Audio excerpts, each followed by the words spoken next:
The characters are like completely just forgettable, man. I mean, there's nothing holding it together, nothing that you walk away with that makes you go like, whoa, you know? It's just, I couldn't tell you who was in the movie even. It just didn't make sense to me, man.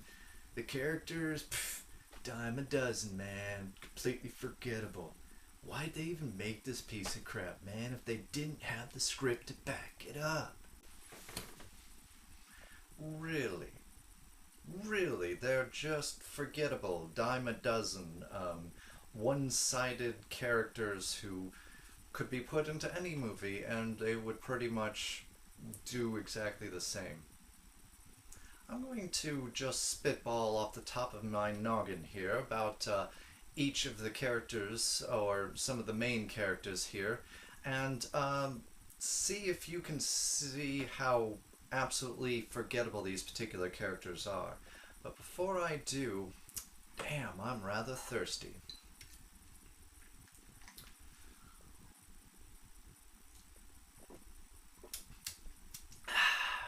Snapple. There's nothing like it.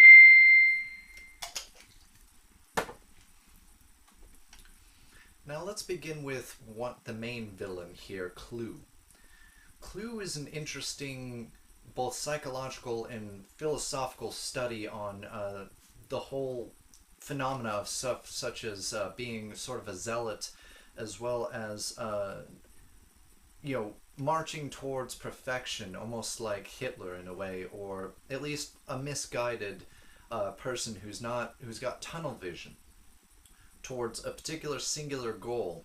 And I mean, he was a program, mind you, but again, there was something behind her, Kevin Flynn, and he just shows how, single-minded sometimes characters or people can get when, much like an artist myself who slaves hard on his own works and such things and has people praise his particular works, I find it sometimes hard not to look at that one corner that is a little bit messy, that unless you're really looking for it, you wouldn't be able to see it. But Clue, in a lot of ways, is that, he works towards reformatting an army to go take over the real world once he'd found out about some of the particular inner workings of Flynn's disc and how self-deluded himself into thinking that. He seeks to go into the next world with which to cleanse that imperfections, and from there, who knows what he would have done necessarily, but it's extremely interesting, the dichotomy going on inside just that one particular character. The older Flynn, the Flynn who was very headstrong and idealistic, but in many ways somewhat ignorant. And seeing Clue going through the motions and seeing Bridges having to finally confront Clue, as well as having everybody else having to deal with Clue, definitely made for a very dynamic villain and a very interesting one who was pretty hard to forget. And speaking of Kevin Flynn, aka, Flynn, the famous Flynn who had originally programmed to more directly flesh out his character. Flynn is obviously, after having had his digital experience, as it were, becomes obsessed with the idea of ourselves from ourselves in the pursuit of ultimate human perfection, or I should say human conditioning perfection, where we could go somewhere, be equal, and be happy as he would have seen it. But he was also a devoted was perfection. You know, he's the typical Ahab in many ways. You know, obsessed with creating something perfect to help people out. You know, he's got this grand idea, and it's a very noble idea. But his pursuit ultimately ends up making him realize that he was chasing after something unattainable, and that ultimately that quest ended up costing him not only time with his son, but ultimately ended up costing him his life towards the end of the movie. Oh yes, by the way, spoiler, all that rot. Interesting study also in psychology in the fact that he, you know, upon losing his battle with Clue originally, his other half, as it were, Clue, challenges him, forces him in a way through Sam to create a situation of refinding that hope and rediscovering through his own son what his particular goals had cost him. The particular show by the name of Cora, and I'll get into her too. She's one spicy meatball, if I do say so myself. But then let's get into Sam, the son of Sam Flynn, the son of the famous Flynn there. He's a new character to the series, but he adds a much needed sort of, what's the word I'm looking for, MacGuffin in a way, to the storyline there, to kind of drive it along and to sort of drive along the story of Kevin Flynn in many ways. Econ particular company, which is now being run by other people with the disappearance of Kevin Flynn. And since Kevin disappeared when Sam was very young, age of 12 in fact, he's that typical rebellious type of person. The company is his father, and in other ways it's, you know, it's very complicated. But the point is, you know, he's dealing with the typical abandonment daddy issues, that longing, that loneliness, you know.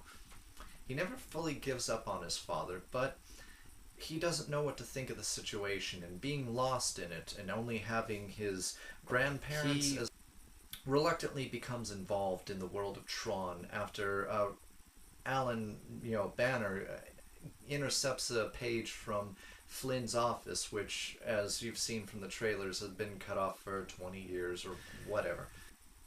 The point is, you know, he's one of these sort of malleable hero kind of types, you know. He's got some resentment which kind of comes through, but he's got optimism always raging, as well as he starts to accept the responsibilities of adulthood. So in a way, he's kind of a transitional character as well. There's a lot of complexity that goes into our hero character, but he's interesting. Rarely is he that boring, and definitely not one-sided and hardly forgettable. In fact, the scenes in the very end where he's with Cora in the real world really raise some real sort of philosophical questions about, well, I'll get into that when I get into Cora. Finally, I think I'll touch on Cora, because I could go on and on and on about all the various different characters within the movie, but this would become a very long and boring video, and you would have left it long ago. Cora represents to me the optimism and the eagerness of youth, but ultimately the empty vessel that youth can be. And I don't mean that as an insult, I'm just saying that in terms of knowledge, the young in many ways tend to be sort of this vessel waiting to be filled with... What the... Alright, hold on, I gotta get this. Hello? No, wait. Okay, no. Okay, first off. Okay, no. Take the toaster out of the sink. Okay, just... Yeah, okay. Now, is it plugged in? Is it... Okay, no. It's that... It's that little black thing that comes out, and it's the long... You got it? Okay. Alright. Okay. Alright, now plug it. Alright. Yeah. Okay, good. Now you gotta put the toast In the toaster. Yeah. Yeah, see, yeah, no, the way you were doing it, I don't even know how you thought that. Okay, anyways, okay, is it there? No, in the, no, in the to, in the toaster. Yeah, okay, yeah, good. Are we good? Are we good? All right. Now, no, put, okay. Now there's a button, the little lever on the side, right? No, no, no, yes. Now push it down. No, down. All right, I'll be there in a while. I'm in the middle of something here. Where was I? Ah, yes, Cora, the rather naive one.